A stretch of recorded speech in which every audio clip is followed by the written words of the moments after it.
Mom and sister are plotting to convince my dad to disinherit me. I overheard them and moved out. The day I turned 5, my life changed forever.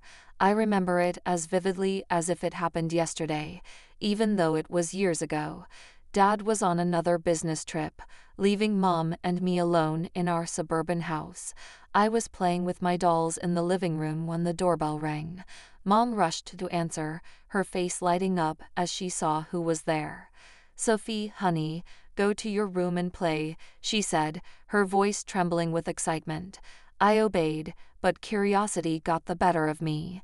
I peeked around the corner and saw a tall man I didn't recognize. Mom was throwing clothes into a suitcase, moving faster than I'd ever seen her move before. She zipped up the suitcase and headed for the door. "Mommy, where are you going?" I asked, confused and scared. "I have to go away for a while, sweetie," she said, avoiding my eyes. "Be a good girl for Daddy, okay?" And just like that, she was gone. No hug, no kiss goodbye, just the sound of a car engine starting and fading into the distance. I stood there, staring at the closed door, waiting for her to come back, but she didn't. The house felt bigger and emptier than ever before. As night fell, I grew more scared. I tried to turn on the lights, but I was too short to reach the switches. The darkness closed in around me, and I started to cry. "Mommy, Daddy," I called out over and over again, but no one came. I don't know how many days passed. I was hungry and thirsty, and the dark seemed to be alive, full of monsters waiting to grab me. I cried until I had no tears left, then huddled in a corner, shaking with fear. Finally, I heard voices outside. Our neighbor, Mrs. Caldwell, was talking to someone. "I've been hearing a child crying for days," she said. "I'm worried something might have happened." The door burst open, and suddenly the house was full of people, policemen, neighbors, and finally, my dad. "Sophie," he cried, scooping me up in his arms. "Oh God, Sophie, I'm so sorry." I clung to him, sobbing with relief. Over his shoulder, I saw a policeman holding a piece of paper. "Mr. Anderson," he said gravely, "I think you should read this." Dad set me down gently and took the note. As he read it, his face crumpled. He looked older suddenly, like he'd aged years in just a few moments. "She's gone," he whispered. "Linda's gone. She left us." The next few weeks were a blur. Dad took time off work to stay with me. We had lots of visitors, relatives, friends, and a nice lady who Dad said was a child psychologist. "Sophie has been through a traumatic experience," the psychologist explained to Dad. "It's normal for her to have some fears and anxieties after what happened." And boy, did I have fears. I couldn't sleep without a light on. The dark terrified me, and I panicked whenever Dad had to leave, afraid he wouldn't come back either. The fear never really went away. It became a part of me, as much a part of my identity as my brown hair or green eyes. Sophie Anderson, the girl whose mother left her, the girl afraid of the dark, the girl always worried about being abandoned. As the days turned into weeks and weeks into months, life settled into a new normal. Dad and I became a team of two, figuring out how to navigate this new world without Mom. He learned to braid my hair, badly at first, but he got better with practice, and I learned how to make his coffee just the way he liked it. That changed the day Dad met Diane. I was 7 years old when Dad introduced me to her. Diane had kind eyes and a warm smile that made me feel instantly at ease. Over the next few weeks, Diane became a regular presence in our lives. She didn't try to replace my mom, something I appreciated more than I could express. Instead, she carved out her own space in our little family. One day, I overheard Dad talking to her on the phone. "I think it's time, Diane. Will you move in with us?" Diane moved in a week later. She didn't try to be my mom, but she became something just as important, a friend. She helped me with my homework, braided my hair much better than Dad ever could, and always made sure there was a nightlight in my room. As the years passed, our lives changed in other ways too. Dad's company took off, and suddenly we were moving to a big new house in a fancy neighborhood. I got my own room with a walk-in closet and a view of the backyard pool, but some things didn't change. I still slept with a nightlight. I still worried every time Dad went on a business trip, and sometimes late at night, I'd catch Dad looking at old photos of Mom. My 10th birthday started like any other day. I woke up to the smell of pancakes, Diane's special birthday tradition for me. Dad was home from work, and we were planning a small party later. Everything seemed perfect. Then the doorbell rang. As I walked into the living room, I froze. Standing there, looking older but unmistakable, was my mother. Next to her was a little girl, about 5 years old, clutching a teddy bear and looking around with wide, frightened eyes. "Linda," Dad said, his voice tight. "What are you doing here?" Mom took a deep breath. "Tom, I am so sorry for everything. I know I have no right to be here, but," she gestured to the little girl, "this is Violet. She's your daughter." The room went silent. I felt like I couldn't breathe. Dad's face went through a range of emotions: shock, anger, disbelief, and then something else. "My daughter," he repeated.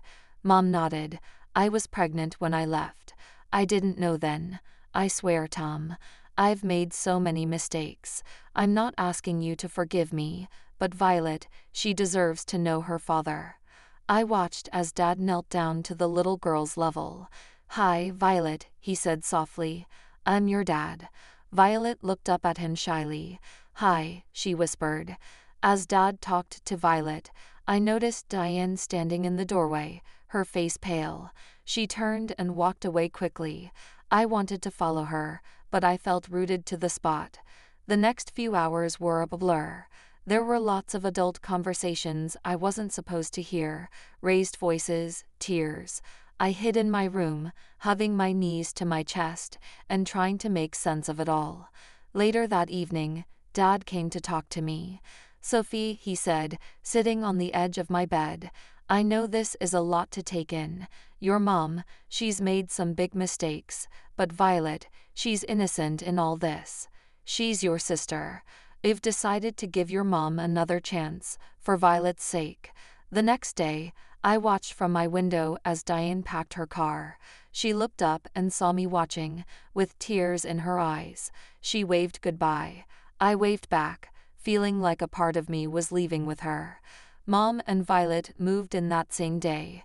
Violet took the guest room, and Mom took her old place in Dad's room. It felt wrong, like she was erasing the last 5 years, as if they never happened, the years that had shaped me, the years that had made me who I was. The years that followed were complicated. Mom was back, but it wasn't the happy family reunion I might have dreamed of when I was younger. She doted on Violet, showering her with attention and affection, but with me, there was always a distance, an awkwardness that never quite went away. As for Violet, well, she was just a kid. She didn't ask to be born into this mess. I tried not to resent her, but it was hard, especially when I saw how easily she fit into Mom and Dad's life, in a way I never seemed to. By the time I turned 18, I was more than ready to leave for college. I had chosen to study zoology. Animals had always been easier for me to understand than people. They didn't judge, didn't have complicated emotions or messy family histories. They just were. The day I left for college was bittersweet. Dad hugged me tight, his eyes misty. "I'm so proud of you, Sophie," he said. "You're going to do great things."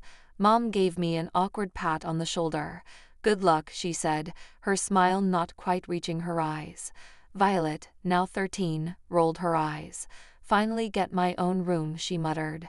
I pretended not to hear her, focusing instead on Dad's warm embrace. College was freeing. For the first time, I was away from the tension at home, the constant reminder of my complicated family situation. I threw myself into my studies, finding solace in the world of animals and nature. But even as I excelled academically, I struggled socially. Years of feeling like an outsider in my own family had left their mark. I was quiet, reserved, always afraid of getting too close to people. What if they left, like Mom had? What if they replaced me, like Violet seemed to have done? Instead, I found comfort in the college's small zoo. I volunteered there in my spare time, caring for the animals. There was a particularly grumpy old llama named Leo who became my favorite. He didn't like most people, but he seemed to tolerate me. The years at college flew by, and before I knew it, I was graduating. As I stood in my cap and gown, diploma in hand, I scanned the crowd. Dad was there, beaming with pride. Mom and Violet were there too, clapping politely. "Congratulations, Sophie," Mom said stiffly. "Your father and I have been talking, and well, we think it's time you started looking for your own place. You know, spread your wings." I felt like I'd been punched in the gut. I looked at Dad, hoping he'd contradict her, but he just looked away, his expression pained. "Right," I said, trying to keep my voice steady. "Of course, I'll start looking right away." The days following my graduation were tense. I was back in my childhood home, but it felt anything but welcoming. Dad tried his best to make me feel comfortable, but Mom and Violet made it clear that I was an unwanted guest. "Sophie, have you started looking for jobs yet?" Mom would ask over breakfast, her tone falsely sweet. "You know, it's important to get your foot in the door early." "Yeah," Violet would chime in, "and maybe you could find your own place too. It's getting kind of cramped around here." Nights were the hardest. I still needed my nightlight to sleep, a fact that didn't escape Violet's notice. One evening, as I was getting ready for bed, she barged into my room. "Seriously," she scoffed, pointing at my nightlight. "You're 22, and you still need that. No wonder you don't have any friends." I felt my cheeks burn with shame. "Leave me alone, Violet," I muttered. But Violet wasn't done. At dinner the next day, she brought it up again, this time in front of everyone. "Hey, Mom, Dad," she said, her voice dripping with mock concern. "Don't you think Sophie should see a therapist or something? I mean, she's an adult who's afraid of the dark and can't make friends. That's not normal, right?" I felt something snap inside me. Years of pent-up hurt and anger came flooding out. "You want to know why I'm like this, Violet?" I said, my voice shaking. "It's because when I was 5, my mother left me alone in a dark, empty house for days. Do you have any idea what that does to a child?" The table went silent. Dad looked down at his plate, his face a mask of guilt and pain. Mom's eyes widened in shock, then quickly filled with tears. "How dare you?"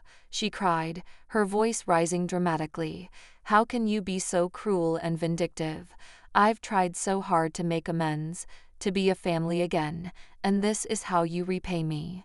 As Mom continued her tearful tirade and Violet smirked triumphantly, I realized something. I couldn't live here anymore. This wasn't my home, and these people, they weren't my family, not really. From that day on, I threw myself into job hunting with renewed vigor. Then, finally, a glimmer of hope. I had an interview scheduled at a small wildlife rehabilitation center. It wasn't glamorous, but it was a start. I left the house that morning feeling cautiously optimistic, but when I arrived, I found a hastily scribbled note on the door. "Interviews cancelled due to unforeseen circumstances. We apologize for the inconvenience." Disappointed, I headed home earlier than expected. As I unlocked the front door, I heard voices coming from the living room, Mom and Violet, deep in conversation. I was about to announce my presence when I heard my name. "If Sophie wasn't around at all," Violet was saying, "I mean, it's not fair that she gets any of Dad's money. She's not even really part of this family." "I know, sweetie," Mom replied, her voice soothing, "but we have to be patient. Once she moves out, it'll be easier to convince your father to change his will. We just need to keep pushing her to leave." I felt like I'd been doused in ice water.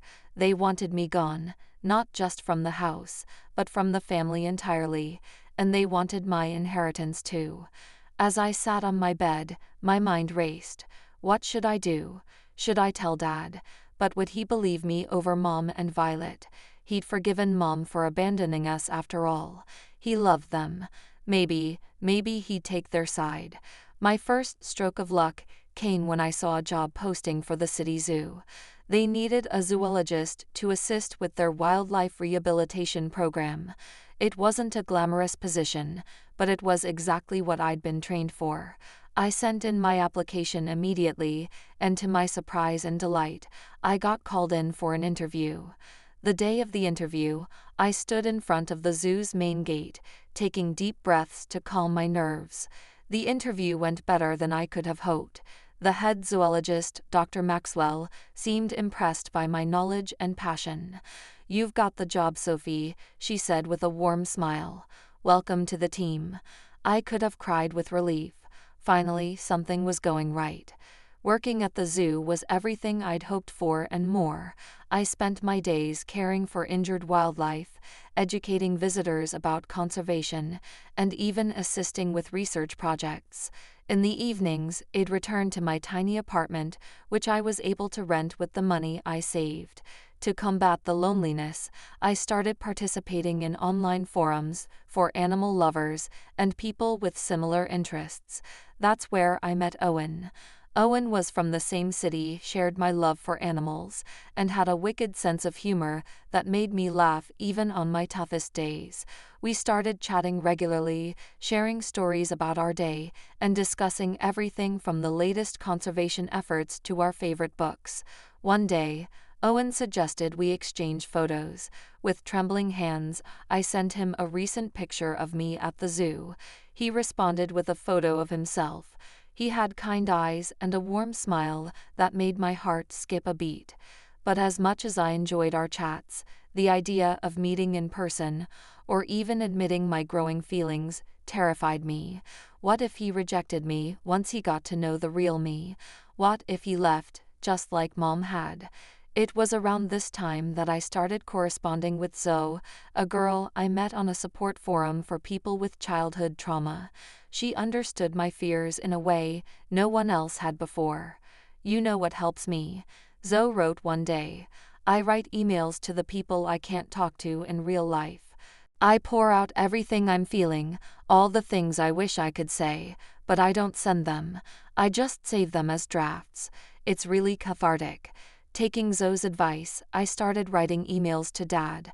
In them, I told him everything about overhearing Mom and Violet's conversation, about how hurt I felt that he didn't seem to notice me anymore, about how I felt like an outsider in my own family.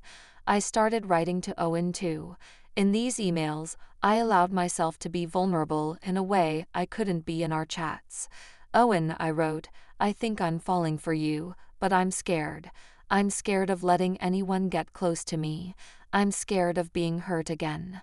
These emails too remained unsent, my feelings hidden away in the safety of my drafts folder. Dad called occasionally, his voice a mixture of concern and confusion. "Sophie, honey," he'd say, "why don't you come over for dinner this weekend? We miss you." Each time, I'd make up an excuse. "Sorry, Dad, I've got a big project at work," or "I'm not feeling well this week.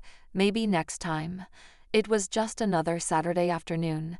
I was at the mall, picking up some essentials, when I heard a familiar voice call my name. "Sophie, is that you?" I turned around, and there she was, Diane, my former stepmother. She looked older, but her kind eyes were just the same. Before I knew it, we were hugging, years of separation melting away in an instant. That's when I noticed the young boy standing beside her, looking up at us curiously. "This is my nephew, Trevor," Diane explained, ruffling the boy's hair affectionately. "I'm raising him now. My sister, she passed away last year." Over coffee, Diane filled me in on her life after she and Dad split up.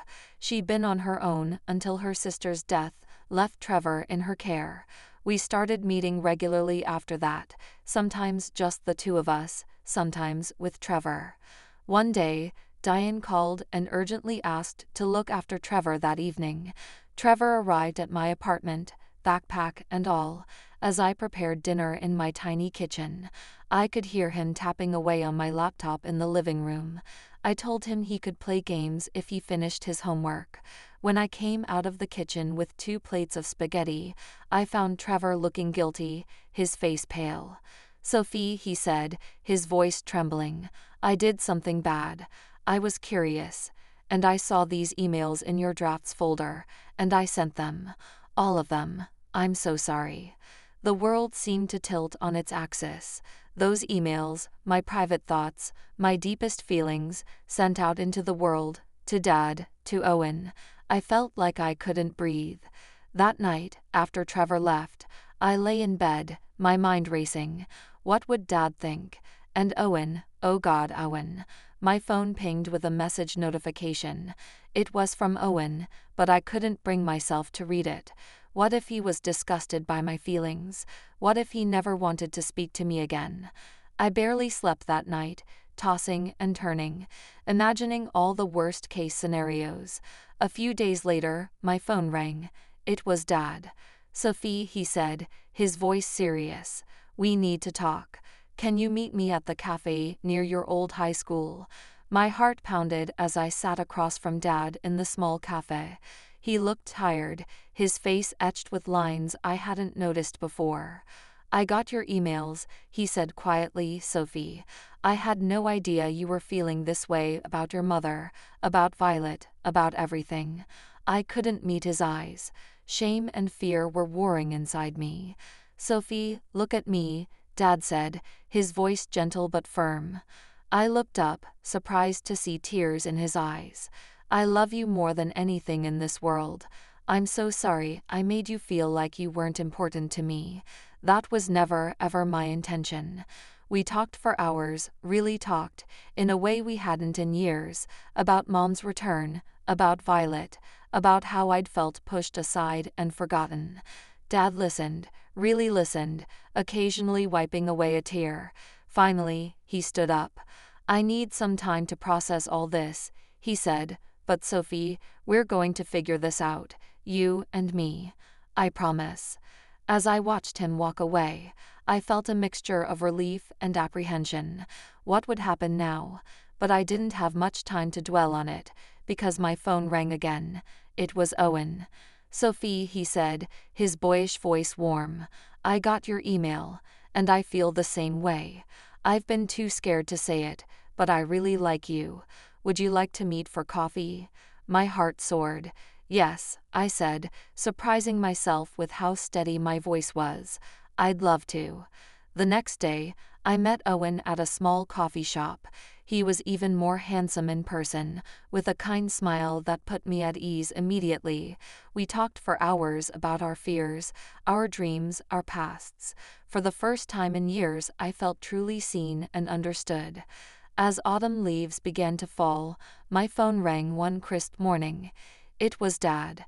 "Sophie," he said, his voice warm but with an undercurrent of something I couldn't quite place. "I'd like you to come to Thanksgiving dinner. It's important to me that you're there." Something in his tone made me agree. Thanksgiving Day arrived, and I stood on the doorstep of my childhood home, my heart pounding. Owen had offered to come with me for support, but I felt this was something I needed to face on my own. Mom opened the door, her smile not quite reaching her eyes. "Sophie, how nice of you to join us." Violet, lounging on the couch, barely looked up from her phone. "Oh, you came." Dad emerged from the kitchen, enveloping me in a warm hug. "I'm glad you're here, sweetheart," he whispered. As we sat down to dinner, the tension was palpable. Mom and Violet exchanged glances, their smiles strained and artificial. Dad, however, seemed oddly calm. Just as Mom began to serve the turkey, Dad cleared his throat. "Before we begin," he said, "there's something we need to discuss." He reached down beside his chair and pulled out a thick manila folder. Dad began pulling out documents, laying them on the table. "Linda, Violet," he said, "I've known for a while that something wasn't right, so I did some investigating." He held up a bank statement first. I discovered regular withdrawals from our accounts that I didn't make.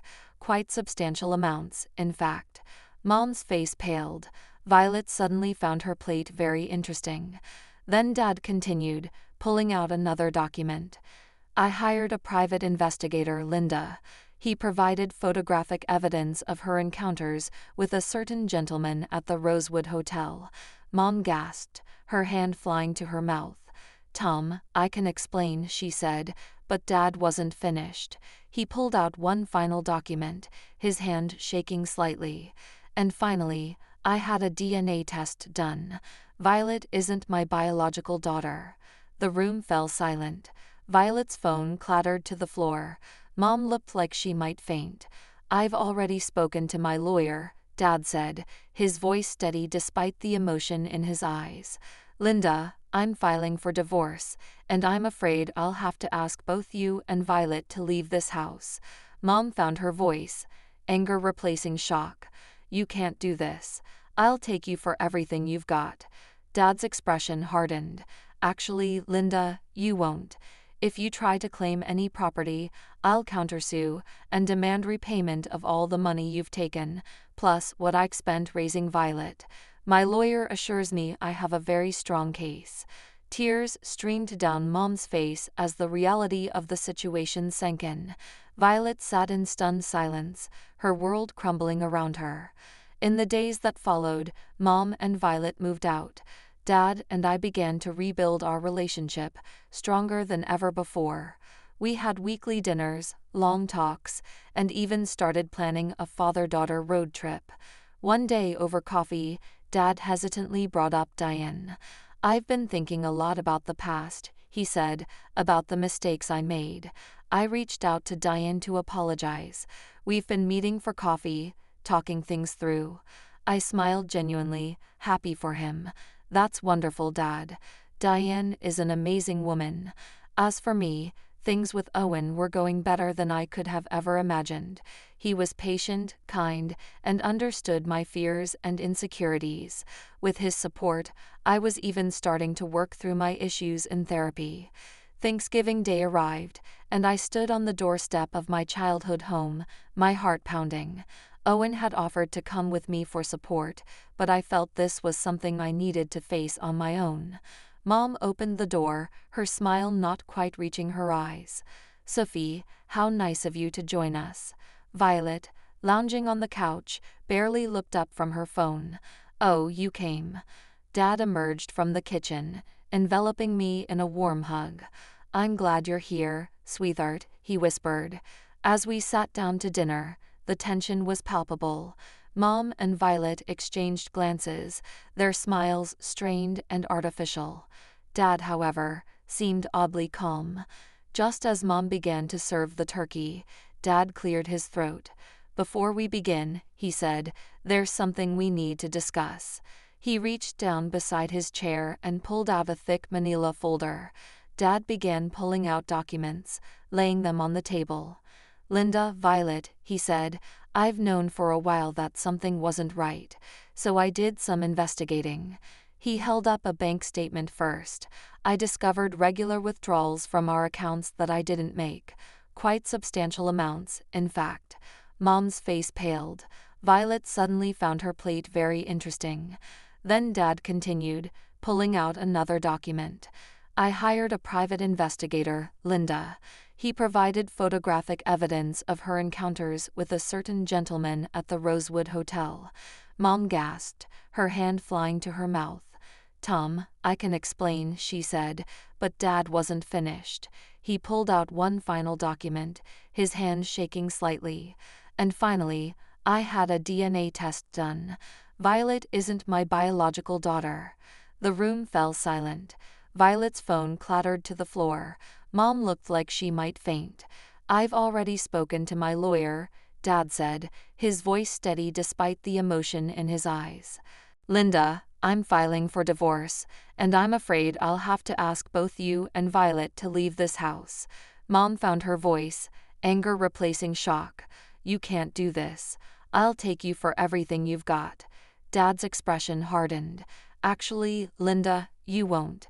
If you try to claim any property, I'll countersue and demand repayment of all the money you've taken, plus what I've spent raising Violet. My lawyer assures me I have a very strong case. Tears streamed down Mom's face as the reality of the situation sank in. Violet sat in stunned silence, her world crumbling around her. In the days that followed, Mom and Violet moved out. Dad and I began to rebuild our relationship, stronger than ever before. We had weekly dinners, long talks, and even started planning a father-daughter road trip. One day over coffee, Dad hesitantly brought up Diane. "I've been thinking a lot about the past," he said, "about the mistakes I made." I reached out to Diane to apologize. "We've been meeting for coffee, talking things through." I smiled, genuinely happy for him. "That's wonderful, Dad. Diane is an amazing woman." As for me, things with Owen were going better than I could have ever imagined. He was patient, kind, and understood my fears and insecurities. With his support, I was even starting to work through my issues in therapy. The days that followed were a blur of packing, goodbyes, and a strange sense of relief. As I drove away from my childhood home, I felt a weight lift from my shoulders. For the first time in years, I felt free. Life wasn't perfect, but it was mine. I had a job I loved, a man who truly saw me, and a father who finally understood. And most importantly, I was finally learning to let go of the fear that had haunted me for so long. The girl who was afraid of the dark was finally starting to see the light.